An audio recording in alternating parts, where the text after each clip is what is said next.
സുഹൃത്തുക്കളെ നമസ്കാരം. ഇന്ന് 4 മണി കാപ്പിക്കൊപ്പം കഴിക്കാൻ ഒരു അടിപൊളി ചൂട് ബജ്ജിയുടെ റെസിപ്പിയാണ് അമ്മയിലൂടെ നമ്മൾ കാണാൻ പോകുന്നത്. മുളക് ബജ്ജി. മുളക് ബജ്ജി കാണുമ്പോൾ തന്നെ നിങ്ങൾക്കറിയാം, അതുപോലെ തന്നെ സൂപ്പർ ടേസ്റ്റിയുമാണ് അമ്മയുടെ ഈ ഒരു മുളക് ബജ്ജി. അപ്പോൾ സമയം കളയേണ്ട ആവശ്യമില്ല. താഴോട്ട് ഒന്ന് സ്ക്രോൾ ചെയ്യുക, സബ്സ്ക്രൈബ് ബട്ടൺ ക്ലിക്ക് ചെയ്യുക, സൈഡിൽ കാണുന്ന ബെൽ ഐക്കൺ കൂടി ക്ലിക്ക് ചെയ്യുക. വീഡിയോ ഇഷ്ടപ്പെട്ടാൽ ഒരു ലൈക്കും കമൻറ്റും ഇടാൻ മറക്കരുത്. നമ്മുടെ ഈ മുളക് ബജിയുടെ കൂടെ കഴിക്കാൻ വളരെ ടേസ്റ്റി ആയിട്ടുള്ള ഒരു തട്ടുകട സ്റ്റൈൽ ചട്നിയാണ് ആദ്യം ഞാനിവിടെ തയ്യാറാക്കുന്നത്. മിക്സിയുടെ ഒരു ജാറിലേക്ക് ഒരു സബോള അരിഞ്ഞതങ്ങ് ചേർത്ത് കൊടുക്കുകയാണ്. കൂട്ടത്തിൽ ഒരു 3 നെല്ലി വെളുത്തുള്ളി കൂടി ചേർത്ത് കൊടുക്കാം. ഒരു ടൊമാറ്റോ അരിഞ്ഞതും കൂടി ചേർക്കാം. ഇനി എരിവിനായിട്ട് ഒരു 4 വറ്റൽമുളക് അതും കൂടി മുറിച്ചിട്ട് അങ്ങ് ചേർത്ത് കൊടുക്കാം. ഒരു കളറിനായിട്ട് ഒരു 1/2 ടീസ്പൂൺ കാശ്മീരി ചില്ലി പൗഡർ കൂടി ഞാനിവിടെ ചേർക്കുന്നുണ്ട്. ആവശ്യത്തിനുള്ള ഉപ്പും കൂടി നമുക്കിവിടെ ചേർത്ത് കൊടുക്കാം. പുളിക്കായിട്ട് ഒരു 2 ടേബിൾ സ്പൂൺ വിനീഗർ, പകരം നാരങ്ങ നീരോ വാളംപുളി വേണമെങ്കിലും ചേർക്കാം കേട്ടോ. എല്ലാം കൂടി ഒട്ടും വെള്ളം ചേർക്കാതെ ഒന്നങ്ങ് അരച്ചെടുക്കാം. ഒത്തിരി ഫൈനായിട്ട് അരയ്ക്കേണ്ട ആവശ്യമില്ല. ഈ ഒരു പരുവത്തിൽ അരച്ചെടുത്തിട്ടുണ്ട് കണ്ടോ. ഈ ഒരു ചട്നി ഇതുപോലെ തന്നെ വേണമെങ്കിൽ ഉപയോഗിക്കാം. ഞാനിപ്പോൾ ഇതൊന്ന് കടുക് വറുത്തെടുക്കുന്നുണ്ട്, ആ പച്ചമണമൊക്കെ ഒന്ന് മാറിക്കിട്ടാൻ വേണ്ടിയിട്ട്. തട്ടുകടയിലാകുമ്പോൾ ഇത് കടുക് വറക്കാറൊന്നുമില്ല കേട്ടോ. പാനിലേക്ക് 1 ടേബിൾ സ്പൂൺ വെളിച്ചെണ്ണ ചേർത്ത് കൊടുക്കുന്നുണ്ട്. എണ്ണ ചൂടായാൽ അതിലേക്ക് 1 ടീസ്പൂൺ കടുകിട്ട് ഒന്ന് പൊട്ടിക്കണം. കടുക് പൊട്ടി വന്നാൽ അതിലോട്ട് 1 തണ്ട് കറിവേപ്പില കൂടി നമുക്ക് ചേർക്കാം. ഇനി അതിലോട്ട് നമ്മൾ അരച്ച് വെച്ചിരിക്കുന്ന ഈ ചട്നി അങ്ങ് ചേർത്ത് കൊടുക്കാം. എല്ലാം കൂടി നന്നായിട്ടൊന്ന് വഴറ്റിയെടുക്കണം. ഒരു 1-2 മിനിറ്റ് ആ പച്ചമണം മാറുന്നിടം വരെ ഒന്ന് വഴറ്റിയെടുത്താൽ മതിയാകും.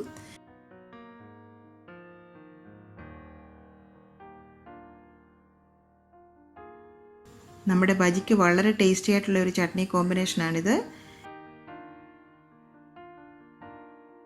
ഇതിനെ നമുക്കങ്ങ് മാറ്റി വെക്കാം. ഇനി നമുക്ക് ബജി തയ്യാറാക്കാൻ തുടങ്ങാം. അതിനായിട്ട് മീഡിയം സൈസിലുള്ള ഒരു 8 ബജി മുളക് ഞാൻ എടുത്തിട്ടുണ്ട്. അധികം എരിവില്ലാത്ത ടൈപ്പ് മുളകാണിത് കേട്ടോ. വൃത്തിയായിട്ട് നല്ലവണ്ണം കഴുകി എടുത്തിട്ടുണ്ട്. ഒരു നൈഫ് കൊണ്ട് നമുക്കിത് നീളത്തിലൊന്നങ്ങ് വരഞ്ഞു കൊടുക്കാം. ഇതുപോലെ ഒരു കട്ടങ്ങ് ഇട്ട് കൊടുക്കാം. കൂടുതൽ എരിവുള്ള മുളകാണെങ്കിൽ ഇതുപോലെ ഒന്ന് വരഞ്ഞതിന് ശേഷം ഇതുപോലെ അതിലെ അരി അങ്ങ് മാറ്റിക്കളയാം. ഇതിപ്പോൾ അധികം എരിവുള്ള മുളകൊന്നുമല്ല, അതുകൊണ്ട് ഞാൻ അരിയൊന്നും മാറ്റുന്നില്ല. ഇതുപോലെ നമ്മൾ ആ ഒരു കട്ടിട്ട് കൊടുക്കുന്നത് എന്തിനാണെന്ന് വെച്ചാൽ മാവിലൊന്ന് മുക്കുമ്പം അതിൽ കൂടി ആ മാവൊക്കെ ഒന്ന് ഉള്ളിലേക്കും പിടിച്ച് കിട്ടും, അതിന് വേണ്ടിയിട്ടാണ്. ഇനി അതുപോലെ എരിവുള്ള മുളകാണ് നിങ്ങൾക്ക് കിട്ടുന്നതെന്നുണ്ടെങ്കിൽ ഇതുപോലെ ഒന്ന് വരഞ്ഞതിന് ശേഷം അതിൻ്റെ ഒരു അരിയൊക്കെ ഒന്ന് മാറ്റിയതിന് ശേഷം തിളച്ച വെള്ളത്തിലേക്ക് ഒരു 2-3 മിനിറ്റ് ഒന്ന് മുക്കി വെക്കണം. അതിന് ശേഷം അത് തുടച്ചിട്ട് നമുക്ക് മുളകെടുത്തിട്ട് ഇതുപോലെ തന്നെ ഉപയോഗിക്കാം. അങ്ങനെയാകുമ്പോൾ ആ മുളകിന് കൂടുതൽ എരിവൊന്നും ഉണ്ടാകില്ല. ഈ മുളക് ഇപ്പോൾ അധികം എരിവുള്ളതൊന്നും അല്ലാത്തതുകൊണ്ട് ഞാൻ ഇതുപോലെ തന്നെ അങ്ങ് ഇടുകയാണ്. ഒരു ചെറിയൊരു എരിവൊക്കെ വേണമല്ലോ മുളക് ബജി ആകുമ്പം. തീരെ എരിവില്ലാതിരുന്നാലും അത്രയൊരു ടേസ്റ്റ് ഉണ്ടാവില്ല. ഇപ്പം എല്ലാ മുളകും ഇതുപോലെ കീറി എടുത്തിട്ടുണ്ട്. ഇനി വേണമെങ്കിൽ ഈ തണ്ടിൻ്റെ അറ്റത്ത് നമുക്കൊന്ന് ഒരു അലൂമിനിയം ഫോയിൽ കൊണ്ടൊന്ന് കവർ ചെയ്തെടുക്കാം.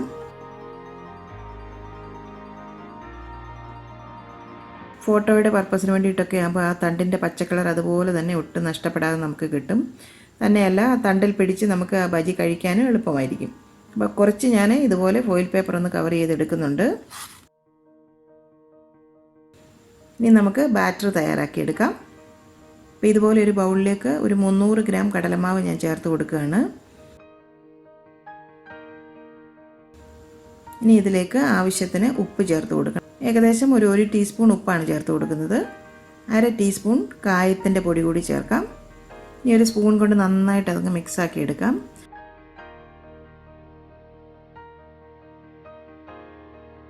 അതിലോട്ട് കുറേശ്ശെ വെള്ളം ചേർത്ത് ഒരു തിക്ക് ബാറ്ററായിട്ട് നമുക്ക് മിക്സ് ചെയ്തെടുക്കണം. കൈകൊണ്ട് തന്നെ മിക്സാക്കി എടുക്കാം. കട്ടയൊക്കെ നന്നായിട്ട് ഉടച്ചെടുക്കണം. കൈകൊണ്ട് തന്നെ ഇളക്കുമ്പോൾ മാവ് നല്ല ഫ്ലഫി ആയി കിട്ടും. ഇതുപോലെ ഒന്ന് അടിച്ചെടുക്കണം. അപ്പം നല്ല ഫ്ലഫി ആയിട്ട് നമ്മുടെ ആ ബാറ്റർ കിട്ടും. കാരണം എന്താണെന്ന് വെച്ചാൽ നമ്മൾ ഇതിനകത്ത് ബേക്കിംഗ് സോഡ ഒന്നും ചേർക്കാതാണ് ഈ ഒരു ബജി തയ്യാറാക്കുന്നത്. ഇത് വേണമെന്നുണ്ടെങ്കിൽ നിങ്ങൾക്ക് ഓപ്ഷണലായിട്ട് ബേക്കിംഗ് സോഡ ചേർത്തും ഇത് ചെയ്യാം. അതിലേക്ക് 1 ടേബിൾ സ്പൂൺ വെളിച്ചെണ്ണ ചേർത്ത് കൊടുക്കുകയാണ്. കൂടാതെ ഒരു 1/2 ടീസ്പൂൺ മഞ്ഞൾപ്പൊടി കൂടി നമുക്ക് ചേർത്ത് കൊടുക്കാം ഒരു കളറിനായിട്ട്. ഒരു 1/2 ടീസ്പൂൺ പഞ്ചസാരയും കൂടെ ഞാൻ ചേർത്ത് കൊടുക്കുന്നുണ്ട്. ഇനി അതിലേക്ക് ഒരു നുള്ള് മുളക് പൊടി കൂടി ഞാൻ ചേർത്ത് കൊടുക്കുന്നുണ്ട്. നന്നായിട്ട് ഇതുപോലെ തന്നെ അങ്ങ് അടിച്ചടിച്ച് ഇളക്കി കൊടുക്കണം. നിങ്ങൾക്ക് ഇനി സോഡാപ്പൊടി ചേർക്കാൻ താല്പര്യം ഉണ്ടെന്നുണ്ടെങ്കിൽ ഈ ഒരു സമയത്ത് ഒരു 1/2 ടീസ്പൂൺ സോഡാപ്പൊടി കൂടി നിങ്ങൾക്ക് ചേർത്ത് കൊടുക്കാം. അപ്പോൾ അത് ഓപ്ഷണലാണ്. സോഡാപ്പൊടിയും കൂടി ചേർത്താൽ കുറച്ചും കൂടി സോഫ്റ്റും ക്രിസ്പിയുമായിട്ട് നമ്മുടെ ബജ്ജി കിട്ടും. ഇപ്പോൾ എല്ലാം കൂടി നന്നായിട്ട് മിക്സായിട്ട് വന്നിട്ടുണ്ട്. മാവ് ഇങ്ങനെ കൈകൊണ്ട് ഇളക്കുമ്പോൾ അതിലേക്ക് ഒരു ഡിപ്രഷൻ ഉണ്ടായി കിട്ടണം. കണ്ടില്ലേ, ഒരു കുഴി പോലെ ഇങ്ങനെ വരുന്നില്ലേ? അതുപോലെ തന്നെ മാവ് ഇങ്ങനെ നമ്മൾ കോരി ഒഴിക്കുമ്പോൾ ഒരു പോറിങ് കൺസിസ്റ്റൻസി ആയിരിക്കണം. താഴേക്ക് വീഴുന്ന മാവ് ഒട്ടും തന്നെ മുറിയാതെ ഒരു നൂല് പോലെ നമുക്ക് താഴേക്ക് വീണ് കിട്ടണം. അതാണ് ഈ ഒരു മാവിൻ്റെ കറക്റ്റായിട്ടൊരു പരുവം എന്ന് പറയുന്നത്. കൂടുതൽ തിക്കാകാനും പാടില്ല, എന്നാൽ കൂടുതൽ ലൂസാകാനും പാടില്ല. ഈ ഒരു പരുവത്തിന് ഇരുന്നെങ്കിൽ മാത്രമേ നമ്മുടെ മുളകിലേക്ക് ഈ ബാറ്ററൊക്കെ പിടിച്ച് നല്ല കറക്റ്റായിട്ട് നമുക്ക് ബജി തയ്യാറാക്കി എടുക്കാൻ പറ്റുള്ളൂ. അപ്പോൾ ഇതാണ് ഈ ബാറ്ററിൻ്റെ ഒരു പരുവം. ഈ മാവിനെ അടച്ചിട്ട് ഒരു അരമണിക്കൂർ ഒന്ന് റെസ്റ്റ് ചെയ്യാനായിട്ട് വെക്കണം. ബേക്കിംഗ് സോഡ ഇട്ട് ചെയ്യുകയാണെന്നുണ്ടെങ്കിൽ ഇങ്ങനെ റെസ്റ്റ് ചെയ്യാൻ വെക്കേണ്ട ആവശ്യമില്ല കേട്ടോ. അപ്പോൾ തന്നെ നമുക്ക് ബാറ്റർ തയ്യാറാക്കി നമുക്ക് ബജി തയ്യാറാക്കാൻ പറ്റും. അരമണിക്കൂർ കഴിഞ്ഞിട്ടുണ്ട്. നമുക്ക് ഈ ബാറ്റർ ഒന്ന് തുറന്ന് നോക്കാം. അതിലേക്ക് ഒരു 4-5 കറിവേപ്പില ഇതുപോലെ ഫൈനായിട്ട് ചോപ്പ് ചെയ്തത് ചേർത്ത് കൊടുക്കാം. 1 ടേബിൾ സ്പൂൺ മല്ലിയില ചോപ്പ് ചെയ്തതും കൂടി അതിലേക്ക് ചേർത്ത് കൊടുക്കാം. ഒന്നും കൂടി ഈ മാവൊന്ന് ഇളക്കി നല്ലവണ്ണം ഫ്ലഫി ആക്കി എടുക്കണം. ഇനി നമുക്ക് ബജി തയ്യാറാക്കിയെടുക്കാം. ഒരു പാനിലേക്ക് മുളക് മുങ്ങി കിടക്കത്തക്ക വിധം ആവശ്യത്തിന് വെജിറ്റബിൾ ഓയിൽ ചേർത്ത് കൊടുക്കുകയാണ്. ഏകദേശം ഒരു 2 ഗ്ലാസ് ഞാൻ ചേർത്ത് കൊടുക്കുന്നുണ്ട്. എണ്ണ നന്നായി ചൂടായി വന്നു കഴിഞ്ഞാൽ ഫ്ലെയിം ഒന്ന് മീഡിയത്തിലേക്ക് ആക്കി വെക്കണം. അതിനുശേഷം ബാറ്ററിലേക്ക് മുളകൊന്ന് നല്ലവണ്ണം ഡിപ്പ് ചെയ്ത് എക്സസ് ആയിട്ടുള്ള ബാറ്റർ ഒന്ന് കളഞ്ഞതിന് ശേഷം എണ്ണയിലേക്ക് മുളകങ്ങ് ഇട്ട് കൊടുക്കാം. ഒരു വശം നല്ല ഗോൾഡൻ കളറായി വന്നാൽ മറുവശത്തേക്കൊന്ന് തിരിച്ചിടാം. കൂടുതൽ സമയമൊന്നും എടുക്കില്ല, പെട്ടെന്ന് തന്നെ നമ്മുടെ ബജി റെഡിയായി കിട്ടും. ഒരു 1-2 മിനിറ്റ് മതിയാകും. മറ്റേ വശവും കളർ മാറി വന്നാൽ നമുക്കിത് കോരി ഒരു സ്ട്രെയിനറിലേക്ക് അങ്ങ് മാറ്റാം. ഇതാ കണ്ടില്ലേ, നല്ല അടിപൊളി ക്രിസ്പി ആൻഡ് സോഫ്റ്റ് ബജി നമുക്ക് റെഡിയായി കിട്ടിയിട്ടുണ്ട്. അപ്പോൾ എല്ലാ ബജിയും നമുക്കിതുപോലെ തയ്യാറാക്കിയെടുക്കാം.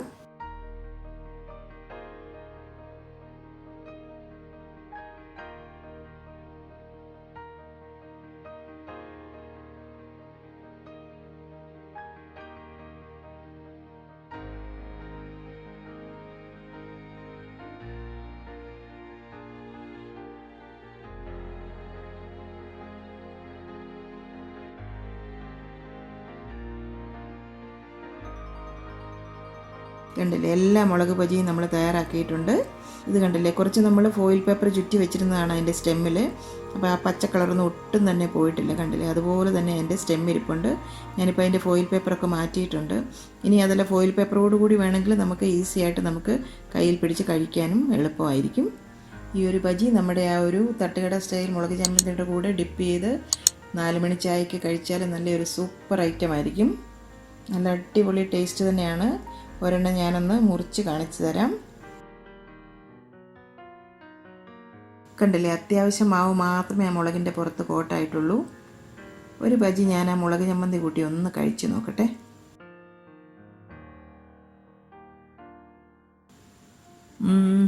എന്താ പറയുക, നല്ല സൂപ്പറായിട്ടുണ്ട്.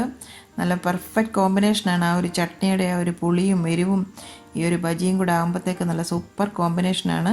തീർച്ചയായിട്ടും ഈ ഒരു റെസിപ്പി ഒന്ന് ട്രൈ ചെയ്ത് നിങ്ങൾ നോക്കണം. അതിനുശേഷം നിങ്ങളുടെ ഫീഡ്ബാക്കൊക്കെ ഞങ്ങളെ അറിയിക്കാനും മറക്കരുത്.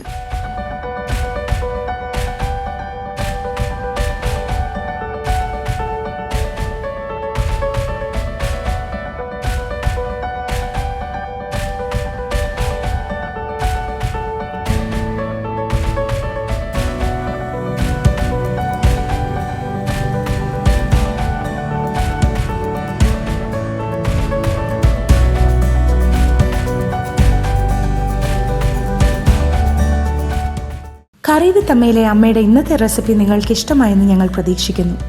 നിങ്ങളിൽ ഒരുപാട് പേര് ഈ റെസിപ്പീസ് എല്ലാം ട്രൈ ചെയ്ത് നോക്കി സക്സസ് ആയി എന്നറിയുന്നതിൽ ഞങ്ങൾക്ക് വളരെയധികം സന്തോഷം. നിങ്ങളുടെ ഫീഡ്ബാക്സും ഫോട്ടോസും എല്ലാം ഞങ്ങൾക്ക് വളരെയധികം വാല്യൂബിളാണ്. നിങ്ങൾ ആഗ്രഹിക്കുന്ന ഏതെങ്കിലും റെസിപ്പി അമ്മ വഴി കാണാൻ നിങ്ങൾക്ക് താല്പര്യമുണ്ടെങ്കിൽ ഞങ്ങളെ തീർച്ചയായും ഫീഡ്ബാക്സ് വഴി അറിയിക്കണം. ഞങ്ങൾ അത് ഞങ്ങളുടെ റെസിപ്പീസിൽ ഇൻക്ലൂഡ് ചെയ്യുന്നതായിരിക്കും. കറി വിത്ത് അമ്മ ഇതുവരെ സബ്സ്ക്രൈബ് ചെയ്യാത്തവരായ ആരെങ്കിലും ഉണ്ടെങ്കിൽ തീർച്ചയായും സബ്സ്ക്രൈബ് ചെയ്യണം. ഞങ്ങളുടെ റെസിപ്പീസ് ട്രൈ ചെയ്ത് നോക്കി നിങ്ങൾക്ക് ഇഷ്ടമാവുകയാണെങ്കിൽ തീർച്ചയായും വീഡിയോസ് ലൈക്ക് ചെയ്ത് ഷെയർ ചെയ്ത് ഞങ്ങളെ സപ്പോർട്ട് ചെയ്യണം. തുടർന്നും നിങ്ങളുടെ സപ്പോർട്ട് ഞങ്ങൾ പ്രതീക്ഷിക്കുന്നു.